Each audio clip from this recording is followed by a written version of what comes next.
Okay, so today for math class, we will be doing a little bit more with fractions. Today, we will be comparing fractions with the same denominator and the same numerator. So to start us off though, today we'll be comparing fractions with the same denominator. So what is the denominator? We know that the denominator is the bottom number in our fraction. So for example, we have 6 as our denominator in all of these fractions. What that is telling us is that each of these shapes is split into 6 equal parts. So they all have 6 as a denominator, so all of them are split into 6 equal parts. 1, 2, 3, 4, 5, 6. So that is our denominator. We know that the top number is called our numerator, and our numerator tells us how many of the equal parts are shaded yellow. So for example, 1/6, 1 is our numerator, so that 1 is telling us that 1 of the 6 equal parts are shaded yellow. So one of them is only shaded yellow. Another example, 3/6, 3 is our numerator, so 3 is telling us how many of the 6 equal parts are shaded yellow. So we have 1, 2, 3 of the 6 equal parts shaded yellow for 3/6. And one more example, 6/6 tells us that 6 of the 6 equal parts are shaded yellow, or the whole shape, also known as 1. So when you have the same numerator and the same denominator, it's also known as 1. So that's a little bit of a review of what our numerator and denominator tells us. So today we will be arranging some of these fractions from smallest to largest. So when the fractions all have the same denominator, they're all 6 in this example, what we will look at to label them from smallest to largest, since they all have the same denominator, we'll look at the numerator. So when they all have the same denominator, the smallest fraction is the fraction that has the smallest numerator. So for example, 1/6, 1 is our numerator, and that 1 is the smallest numerator in all of our fractions. 2 is bigger, 3 is bigger, 4 is bigger, 5 is bigger, and 6 is bigger. So 1 is our smallest numerator, so 1/6 will be our smallest fraction. Our next biggest fraction is 2/6 because 2 is our next biggest numerator. Same with 3/6. 3/6 will be our next biggest fraction because 3 is our next biggest numerator, and so on, all the way up till we get to 6/6. So when you have the same denominator, the smallest fraction is the fraction with the smallest numerator. So basically, when they all have the same denominator, all you're looking at is the numerator. And the one that has the smallest numerator is the smallest fraction. And the one that has the biggest numerator is our largest fraction. So in this problem, we'll be arranging the fractions from smallest to largest. First thing I notice is that they have the same denominator. All of these fractions have 4 in our denominator. 4, 4, 4, 4. So they all have the same denominator. So now to label these from smallest to largest, I remember we'll be looking at our numerators. And the fraction with the smallest numerator is our smallest fraction. So which one of these fractions, 0/4, 3/4, 1/4, 2/4, 4/4, which one of those has the smallest numerator? 0/4 has the smallest numerator because 0 is the smallest number. 3 is bigger than 0, 1 is bigger than 0, 2 is bigger than 0, and 4 is bigger than 0.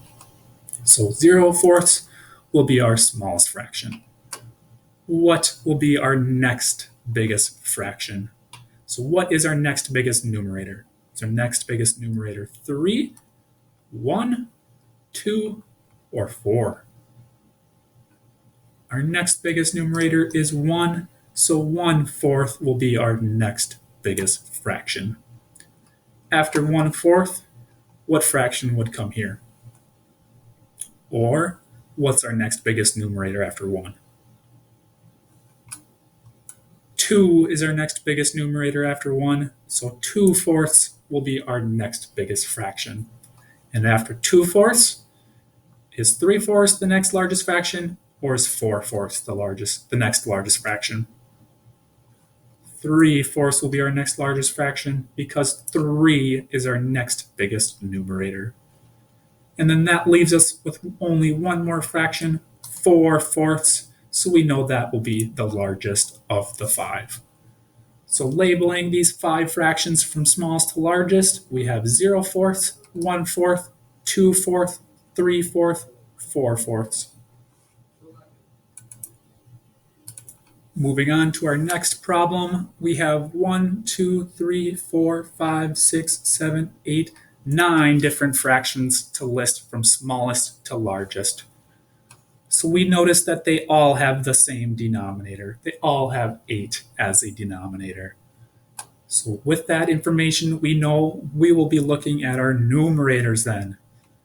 And the smallest fraction is the fraction that has the smallest numerator. So which one of these fractions has the smallest numerator? 0/8 has the smallest numerator because 0 is the smallest number in our fractions. So 0/8 will be our smallest one. After 0/8, what is our next biggest fraction? Or in other words, what's our next biggest numerator after 0? Is our next biggest numerator 1? Or is our next biggest numerator 2? Our next biggest numerator is 1. So 1/8 will be our next biggest fraction. After 1/8, our next biggest fraction would be 2/8 because 2 is our next biggest numerator after 1. So after 2/8, what is our next biggest fraction? Is our next biggest fraction 3/8? Or is our next biggest fraction 4/8?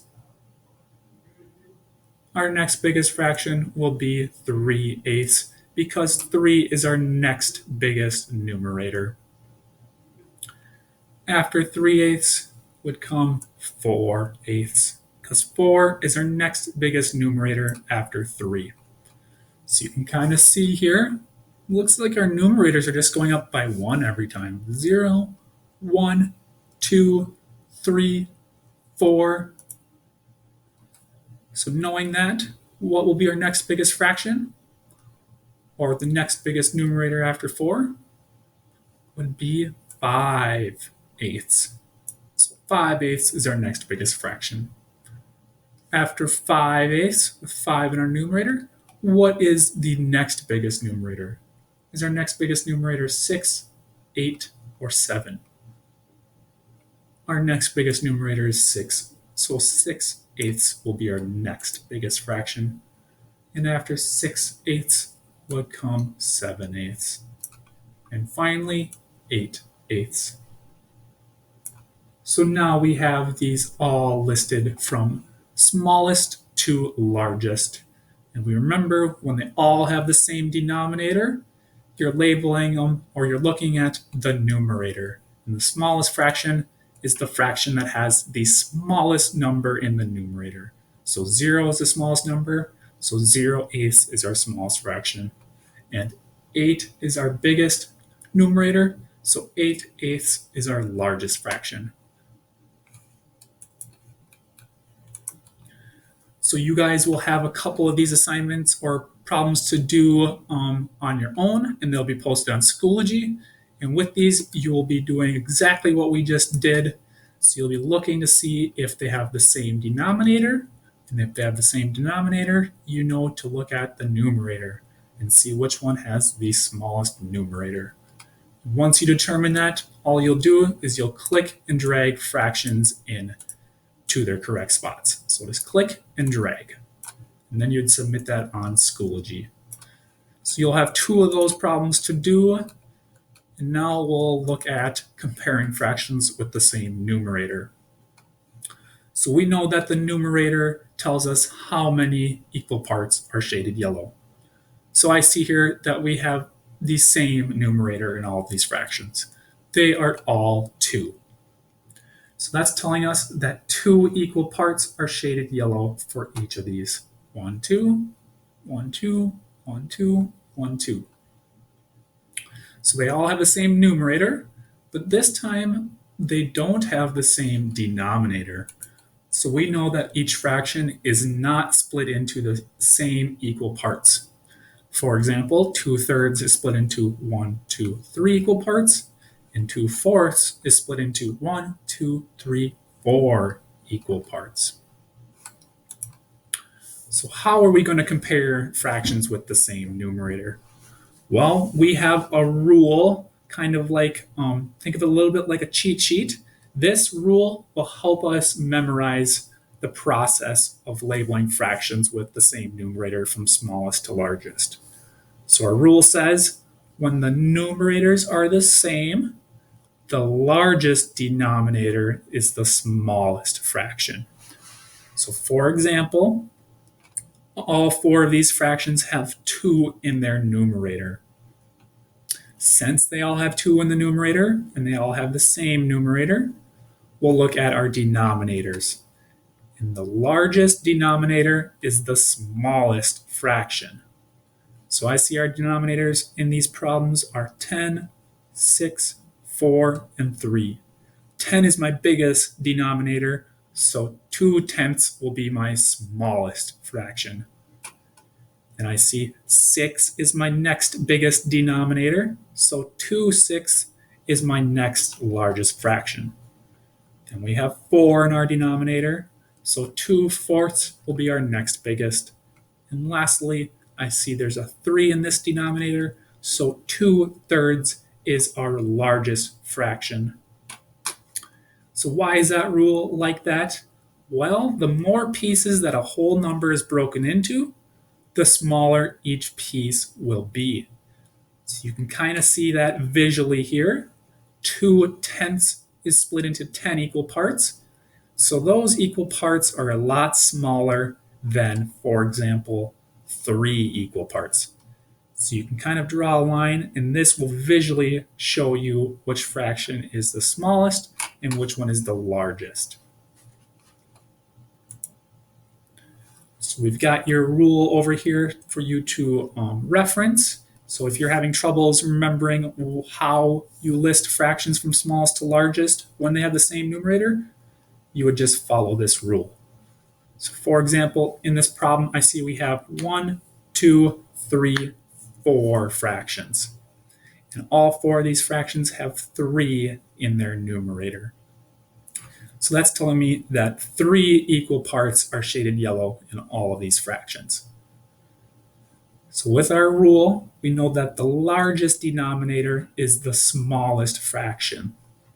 So in these 4 fractions, which one of them has the largest denominator?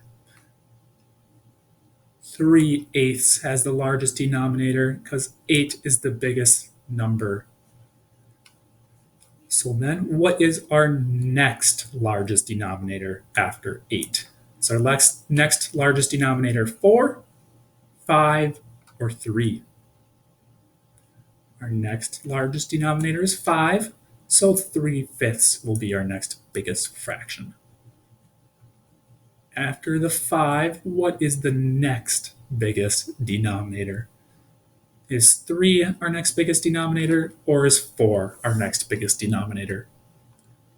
4 will be our next biggest denominator, so 3/4 will be our next biggest fraction.